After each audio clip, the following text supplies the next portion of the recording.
نحمده ونصلي على رسوله الكريم أما بعد أعوذ بالله من الشيطان الرجيم بسم الله الرحمن الرحيم ربنا تقبل منا إنك أنت السميع العليم صدق الله العظيم اللهم صل على سيدنا ومولانا محمد وعلى آل سيدنا وأصحاب سيدنا ومولانا محمد وبارك وسلم وصل عليه.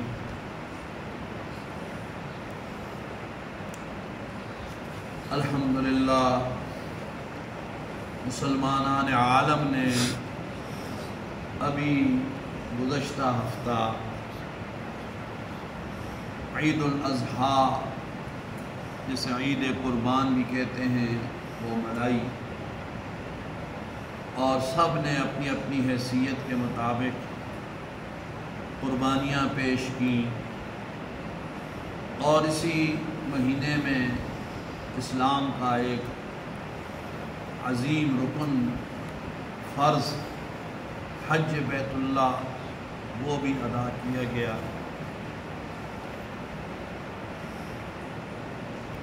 سمجھنے کی بات یہ ہے کہ ان عبادات سے، ان اعمال سے سبق کیا حاصل ہوتا ہے۔ انسان جو عمل بھی کرتا ہے اس عمل کا نتیجہ،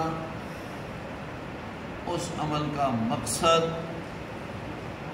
اس عمل کا فائدہ، اس کا ثمرہ یہ معلوم ہو تو یہ چیز بہت بڑے فائدے کی ہے، اور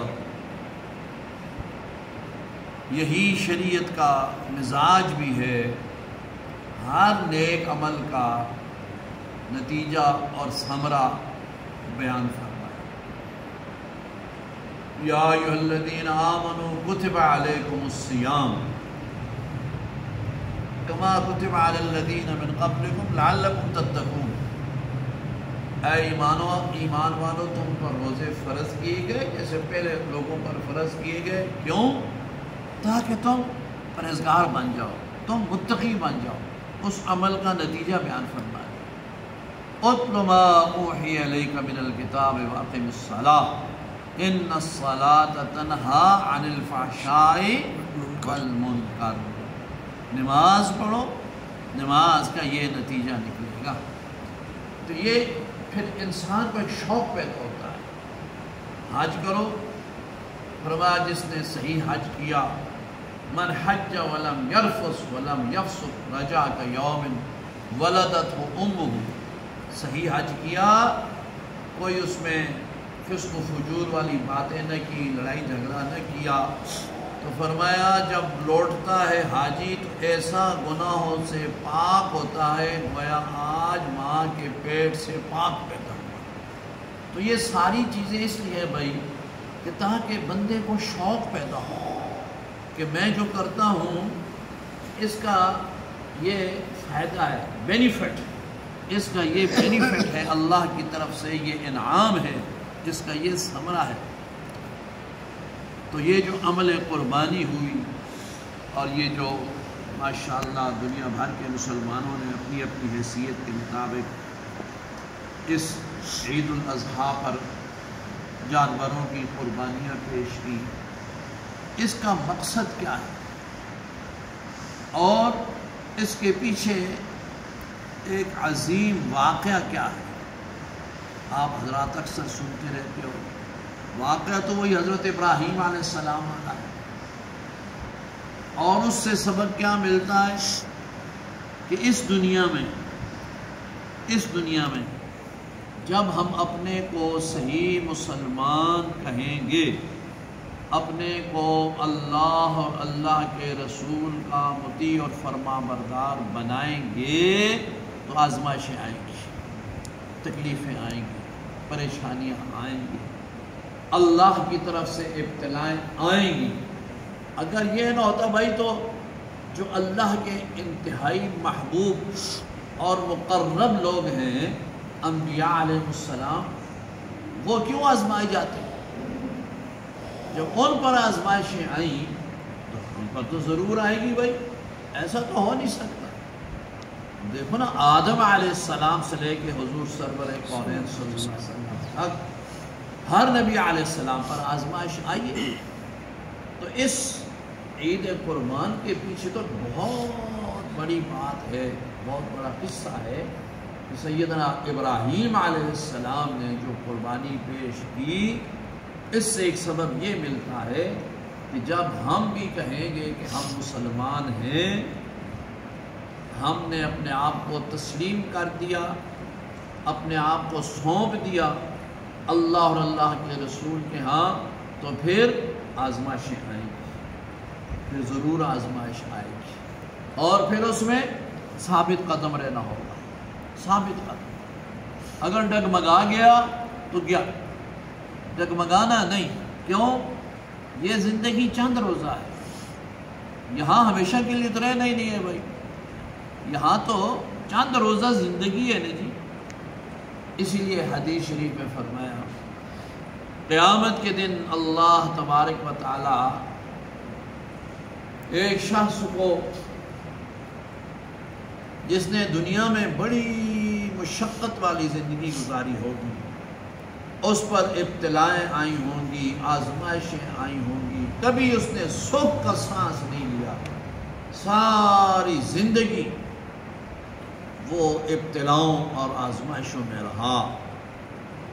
اللہ تبارک و تعالیٰ فرشتے کو حکم دیں گے، اس میرے بندے کو جنت میں ایک غوطہ دے کے نکال، جیسے پانی میں، ایسے پانی میں ڈبوتے ہیں نا، ایک دم نکال لیتے، ایسے جنت میں ایک غوطہ دو، فوراً نکالا۔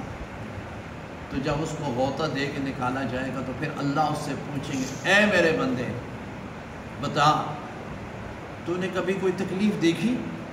تو کہے گا لا واللہ یا رب، اللہ کی قسم ہے میرے رب، میں نے کبھی کوئی تکلیف نہیں دیکھی۔ وہ ساری تکلیفیں بھول جائے گا، جیسے دنیا میں ہوتا ہے بھائی، ماں باپ کتنی مشقت والی زندگی گزارتے ہیں، ماں سارا دن لوگوں کے گھروں میں برتن دھوتی ہے، کپڑے دھوتی ہے، برتن مانجتی ہے، صفائیاں کرتی ہے، ٹکا ٹکا جوڑ کر کے اکٹھا کرتی ہے۔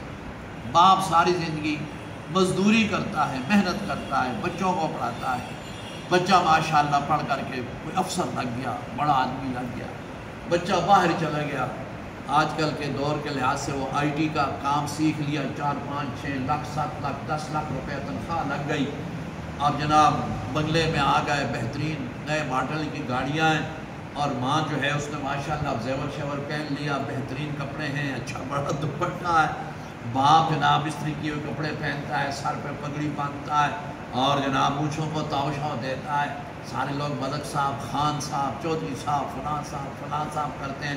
اب اگر اس سے کہو، پوچھو کیوں جی کبھی کوئی مشکل بھی آئی؟ نہ جی نہ، کوئی نہیں، بادشاہ گزر گیا، پتہ ہی نہیں لگا۔ کیوں جی؟ یہی یہ گال ہے کہ نہیں؟ یہ تو دنیا کا حال ہے بھائی، پتہ ہی نہیں لگے جی، وہ خیر ہے جی، پچھلی گلاں چھوڑو، ہوں اللہ تعالیٰ دی بڑی مہربانی ہے۔ یہ نہیں، وہ ساری تکلیفیں بندہ بھول جاتا ہے۔ تو یہ تو دنیا کی تھوڑی سی نعمت ہے بھائی، تو جنت کی جب فضاؤں میں، جنت کی ہواؤں میں، جنت میں جب آدمی غوطہ اللہ اس کو دے کے نکالیں گے تو سارے دکھ درد دنیا سے بھول جائے گا۔ اور اسی طرح فرمایا ایک آدمی جس نے دنیا میں بڑے ناز و نعم میں وقت گزارا، ہماری زبان میں کہتے ہیں نا، منہ میں سونے کا چمچہ لے کے پیدا ہوا، ساری زندگی اس نے کوئی پریشانی نہیں دیکھی، مگر تھا خدا کا نافرمان، باغی، ظالم، زانی، شرابی، قاتل، جوئے باز، حرام خور، جس طرح آج کل ہوتے ہیں لوگ۔ اللہ تعالیٰ سب کی اصلاح فرمائے۔ اللہ تعالیٰ فرشتے کو فرمائیں گے، اس کو ذرا جہنم میں غوطہ دو نا، ذرا سا نکال لیں گے، بتا میرے بندے تو نے کبھی سکھ کا سانس لیا؟ کہے گا لا واللہ یا رب، اے خدایا کوئی سکھ نہیں، میں تو تباہ و برباد ہو گیا، میں تو ذلیل ہو گیا۔ جہنم ایسے، دنیا میں بھی ایسا ہوتا ہے، بڑا پیسہ تھا، بہت کچھ تھا، ماں باپ نے بہت کچھ چھوڑا، اڑا کے سارا ادھر ادھر رگڑا لگا کر کے ملنگ ہو گیا، زکوٰۃ دینے پر آ گیا، سارے وہ باتیں بھول گئی۔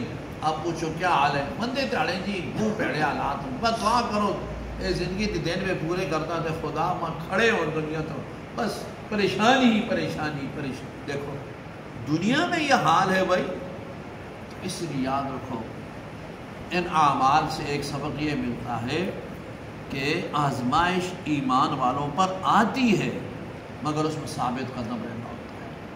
اور ثابت قدم بندہ کب رہے گا بھائی؟ جب رجوع اللہ ہو، اللہ کی طرف رجوع ہوگا، اللہ کا ذکر ہوگا، اللہ کی یاد ہوگی، اللہ رب العالمین اس کو استقامت نصیب کرے۔ ان الذین قالوا ربنا اللہ ثم استقاموا، جنہوں نے زبان سے کہا ربنا اللہ، ہمارا رب کون ہے؟ سارے بولو اللہ۔ ہمارا رب کون ہے؟ زور سے کہو اللہ۔ اللہ ربنا اللہ، ہمارا رب کون ہے؟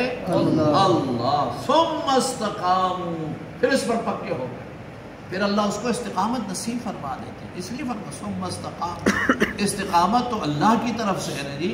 ربنا اللہ، زبان سے کہا ہمارا رب اللہ، اور ایسے نہیں کہا، دل کی گہرائیوں سے کہا، تبھی تو اس کو استقامت ملے گی۔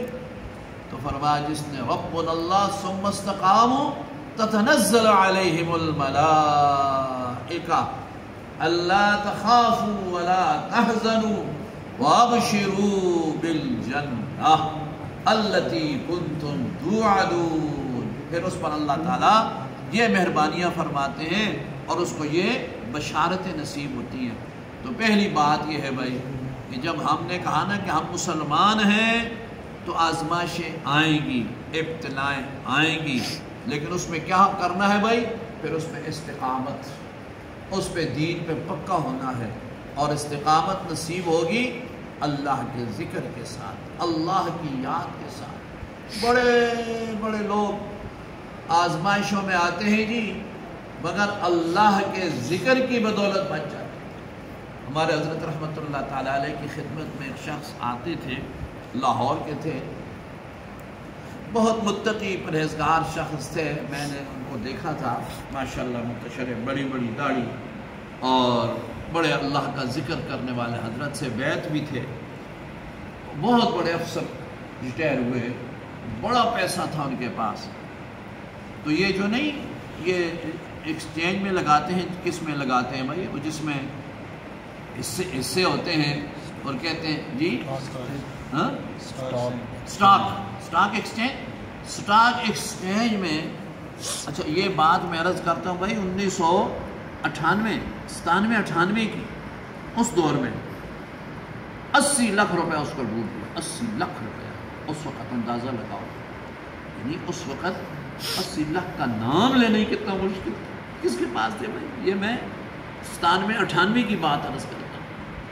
80 لاکھ روپے اس کا نہیں، اس سے پہلے کیونکہ انہوں نے حضرت رحمۃ اللہ علیہ کی خدمت میں پھر یہ عرض کیا تھا، جب حضرت کا وصال 97 میں ہوگا نا، اس سے پہلے کی بات ہے، تو اس کا پیسہ ڈوب گیا۔ تو ضعیف کمزور آدمی تھا، حضرت کی خدمت میں آیا، عرض کرنے لگا حضرت میرا اتنا مالی نقصان ہو گیا، اور میرے ساتھ کے کتنے ہی تھے ان کو ہارٹ اٹیک ہوا، گئے، فنش ہو گئے، ختم ہو گئے، لیکن کہتے ہیں میں ثابت قدم رہا اللہ کے ذکر کی برکت سے۔ یہ ان کے الفاظ، اللہ کے ذکر کی برکت سے میرا دل مضبوط رہا۔ میں نے کہا کوئی بات نہیں، اللہ نے دیے تھے چلے گئے، پھر کیا ہو گیا، پھر اللہ نے دیا۔ تو یہ ثم استقاموا، یہ اللہ کے ذکر کی بدولت یہ نعمت حاصل ہوتی ہے بھائی۔ اور دوسری بات یہ ہے، یہ سبق یاد رکھو کہ ہر عمل میں اخلاص ہو، نیت صحیح ہو، پھر اس کا فائدہ ہوگا۔ اگر نیت ٹھیک نہیں ہے، اخلاص نہیں ہے، تو اس کا کوئی فائدہ نہیں۔ سیدنا ابراہیم علیہ السلام کا ہر عمل اخلاص پر مبنی تھا، پھر وہ بیٹے کو ابھی ذبح کیا نہیں، تیار تو ہو گئے، گلے پر چھری تو رکھ دی، اللہ نے اس کو کیسا قبول کیا، اس دور سے لے کے آج تک اور آج سے کل قیامت تک انشاءاللہ ہر سال لاکھوں کروڑوں قربانیاں دی جاتی ہیں، حضرت اسماعیل کی یاد میں وہ قربانی دی جاتی ہے، اور ان کی بیوی ہاجرہ رضی اللہ تعالی عنہ، وہ تو نبیہ نہیں نا، وہ تو مطلب امت میں ہیں، نبیہ تو نہیں، لیکن وہ ان کا عمل دیکھو، صفا مروہ کے درمیان دوڑی، سعی کی، میلین اخضرین کے درمیان دوڑی، اللہ کو ان کا عمل اتنا پسند آیا کہ جن پہاڑوں پر وہ دوڑی ان پہاڑوں کو اللہ نے کیا فرمایا؟ ان الصفا والمروہ من شعائر اللہ، صفا اور مروہ یہ اللہ کے شاعر میں سے، ان کو پہاڑ نہ سمجھنا، یہ دنیا کے پہاڑ نہیں ہیں، من شعائر اللہ، یہ اللہ کے شاعر ہیں۔ اور جتنے بھی عمرہ کرنے آؤ یا حج کرنے آؤ، صفا مروہ کے درمیان دوڑو، جب تک تم سعی نہیں کرو گے نہ تمہارا عمرہ پورا ہوگا نہ تمہارا حج قبول ہوگا۔ اور پھر دوڑے، پھر سارے انبیاء علیہ السلام دوڑے، جتنے بھی آئے، موسیٰ علیہ السلام، ہارون علیہ السلام، ذوالکفل، یحییٰ، زکریا اور موسیٰ، ہارون، عیسیٰ علیہ السلام، اور پھر خود حضور سرور کونین صلی اللہ علیہ وسلم بھی سعی فرمائے، حضور بھی دوڑے۔ اور اس دن سے لے کے آج تک اور آج سے کل قیامت تک جو بھی حاجی جائے گا اس کا حج تب پورا ہوگا جب صفا مروہ کے درمیان سعی کرے گا۔ تو یہ عمل اخلاص والا تھا، اللہ نے اس کو قبول فرمایا۔ تو دوسرا سبق یہ ملتا ہے بھائی کہ ہر عمل میں اخلاص ہو، اللہ کی رضا کے لیے ہو، اور یہ بھی کب نصیب ہوگا؟ جب اللہ کا ذکر ہوگا، کیونکہ اللہ کے ذکر سے دل جو ہے نا، یہ سارے اعمال، یہ اخلاص، تقوی، للہیت، خشیت، خشوع، خضوع، یہ سارے افعال، اعمال، یہ سارے دل کے ہیں، اور دل تب ٹھیک ہوگا جب اللہ کا ذکر ہوگا، کیونکہ اللہ کے ذکر کی ضربیں جب دل پر لگے گی نا تو قلب، پھر دل جو ہے نا ہمارا، یہ اس کے اندر یہ کیفیات، یہ صفات اس کے اندر پیدا ہوں گی۔ تو دوسرا سبق یہ حاصل ہوتا ہے کہ ہر عمل میں اخلاص ہونا چاہیے، ہر عمل میں اللہ کی رضا مقصود ہونی چاہیے۔ تو جو بھی کام انسان اس دنیا میں کرے نا جی، اس میں عمل ہو، اخلاص ہو، تصحیح نیت ہو، پھر اللہ تبارک و تعالیٰ اس پر مہربانی فرماتے ہیں۔ اور بھی بہت سی باتیں ہیں، اللہ تبارک و تعالیٰ ہمیں عمل کی توفیق عطا فرمائے، اور اخلاص کے ساتھ، محبت کے ساتھ، ذوق شوق کے ساتھ اللہ تعالیٰ ہمیں اپنا ذکر کرنے کی، اپنا پاک نام لینے کی توفیق عطا فرمائے۔ اعوذ باللہ من الشیطان الرجیم، بسم اللہ الرحمن